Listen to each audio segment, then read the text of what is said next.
Hello and welcome to the Talk With Us podcast, where we talk about all things tech and uni related. I'm Kimberly, a publications subcommittee member of 2024.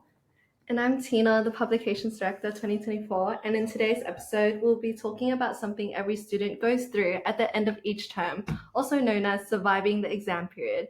It's that time of the term where many students stress about, so we'll be sharing some tips and experiences for navigating the stressful time period, so be sure to listen all the way through for the details. So let's start with the first tip to surviving the exam period, which is staying organized. It's very simple but super effective in terms of preparing yourself for exams and the uni term and just life in general. So I think the universal experience for uni students is to aim to stay organized in the beginning of the term, but as time goes on, the assessments pile up and it gets harder to stay on top of things. So for me, how I like to stay organized is I like to utilize a range of tools such as Google Calendar to time block and jot down important deadlines for assignments and dates. Also, other apps like Notion to write my uni assessments and pen and paper to write down daily tasks. What about you, Tina? Oh, some ways that help me stay organized. So I have three key things that I like to do. The first one is just taking a step back and then understanding like what's actually on my plate. Because sometimes things can seem so overwhelming when you don't have a structure to it. And so putting it into different categories. For example, if I have some society work I need to focus on, I'll put it on a list on there. And if I have uni work I need to focus on, I'll put it on another list so that I'm clear about which section is which. The next thing I would do is learn what to prioritize. So, example, if my uni assignment is coming up on a Friday, then and it's a Thursday, I will lock in and try to get that done. But if it's society work that needs my attention before a uni assignment, I would do that instead. So, just learning what to prioritize is another thing that I like to do to stay organized. And the last bit is just scheduling tools. So I love using Google Calendar. I think I open that app like multiple times throughout the day just to know what's on for like what I have for the day. And then I also like to use Notion just for my to-do list. And it's also really aesthetic. So I like to see things be pretty. Yeah. Yeah, that's really nice. I also want to add another benefit in terms of staying organized is based on this study done on clutter and its impact on learning, found that when students were presented with too much visual stimuli in the form of distractor words versus non-distractor words, this significantly impacted their accuracy and retention times for recognizing target words. So in other words, when there's too much clutter in a person's surrounding environment, it degrades their perception when it comes to understanding lesson content. Yeah, so in other words, keeping an organized study space free from clutter is another beneficial way in terms of just improving focus and reducing stress because you're not overwhelmed by distractions, which can definitely help a lot, especially during the exam period where you'd most likely be more stressed than usual. So, yeah, just keeping a very organized study space is important. Yeah, now that I think about it, that makes sense as to why I focus much better when I'm studying at the library or any other place that is clutter free and not my desk because my desk has a lot of stuff on it. Hey, now that you mentioned that, that moves us on to our next tip, which is changing up your study environment. So, a couple of benefits of changing up your study environment. As mentioned, it helps reduce distractions, but it also helps build different contextual associations with material that you're learning, which can help to improve recall during exams. And so, this overall helps to prevent mental fatigue. Yeah, I agree. Especially in such a stressful time period, it's so important to reduce mental fatigue as much as possible, which leads me to my next tip, which is getting regular exercise. Yeah, so exercise isn't just for physical health, but it's also really good for mental health as well.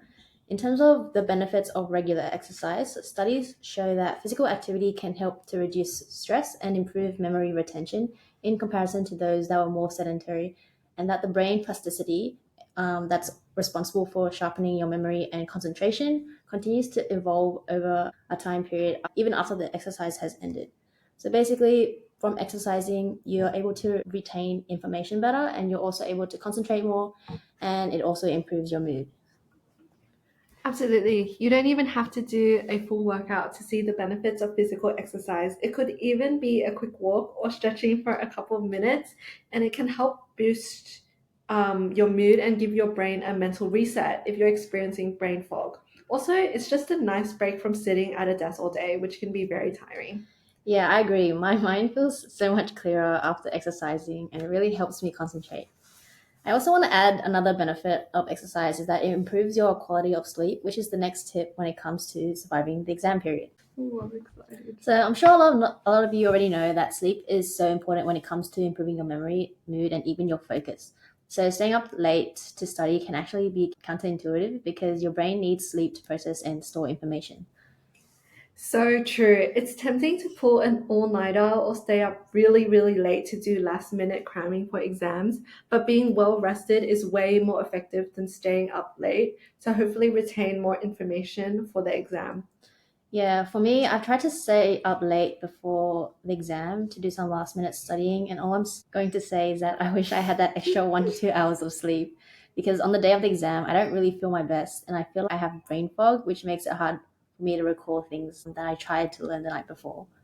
Exactly. And on the topic of studying, instead of cramming at the last minute, this brings us to our next two tips on ways you can study more effectively, one of which is studying using the Feynman technique.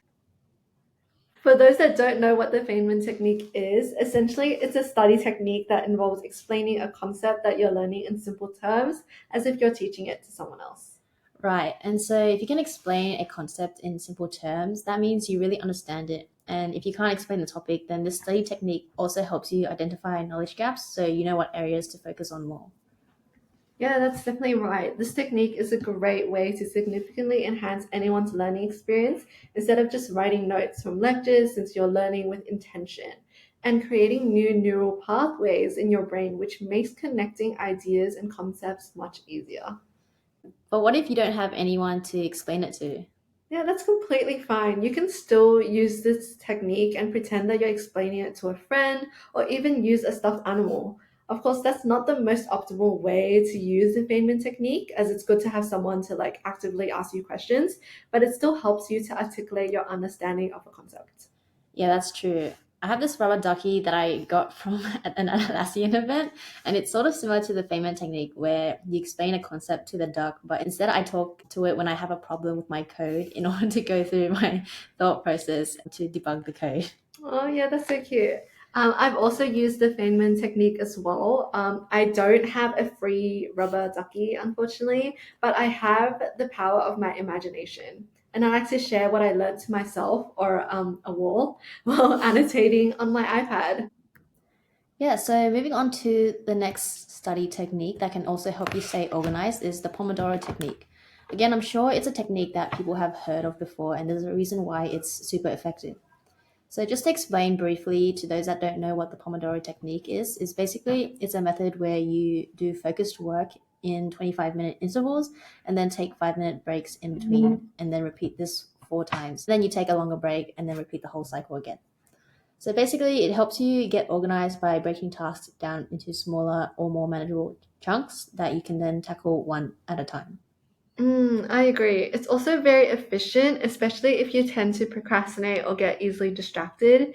In today's society where we're all chronically online and distracted by social media, the Pomodoro technique is such a great way to stay focused on the task you need to get done without burning out. Yeah, I'm kind of guilty of that in terms of procrastination. And I've tried the Pomodoro technique and I find it's really effective because I feel like I'm really focused on the task. But if 25 minutes may feel too short or too long for you, that's fine because you can also adjust the time frames to your liking. The main thing is just to give yourself overall structured breaks to recharge.